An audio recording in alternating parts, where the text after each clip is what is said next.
শিক্ষার্থীদের কোটা বাতিলের আন্দোলনের মুখে পড়ে ফেঁসে গিয়েছেন আওয়ামী লীগের নেত্রীরা। ইতিমধ্যে আওয়ামী লীগ এমনকি যুবলীগ নেত্রীকে কঠিন দোলাই দিয়েছেন শিক্ষার্থীরা। অন্যদিকে ইউরোপিয়ান ইউনিয়নের রাষ্ট্রদূত তিনি হেঁটে হেঁটে সংসদ ভবনে গিয়েছেন। তিনি আন্দোলনকে সাপোর্ট করেছেন বলে মন্তব্য করেছেন। আসলে এই ভিডিওতে আমরা দেখব শিক্ষার্থীদের আন্দোলনকে ঘিরে কি কি হচ্ছে। পুরো ভিডিওটি দেখলেন। এই ভিডিও সম্পর্কে অবশ্যই আপনার মূল্যবান মতামত কমেন্টে জানাবেন। দর্শক, শিক্ষার্থীরা কোটা বাতিলের আন্দোলন করছে কিছুদিন ধরে। তাদের আন্দোলন এখন জোরদার হচ্ছে।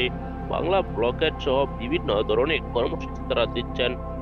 ইতিমধ্যে পুলিশের ব্যারিকেড ভেঙে তারা কিন্তু তাদের মিছিল বা তাদের সমাবেশ অব্যাহত রেখেছে। যারা যাচ্ছে তাদেরকে আটকে দিচ্ছে, যে যে যে হোক না কেন।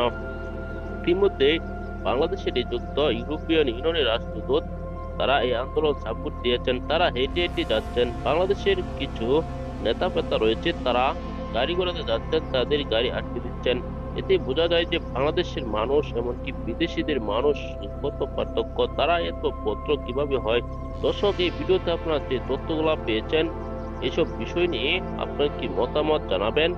পরবর্তী এরকম ভিডিওগুলো পেতে চ্যানেলটিকে সাবস্ক্রাইব করে পাশে থাকা বেল বাটনটি অন করে দিবেন। ভিডিওতে একটি লাইক দিয়ে শেয়ার করে অন্যদেরকে দেখার সুযোগ করে দিবেন। এই মুহূর্তে বিদায় নিচ্ছি, দেখা হবে পরবর্তী কোনো ভিডিওতে।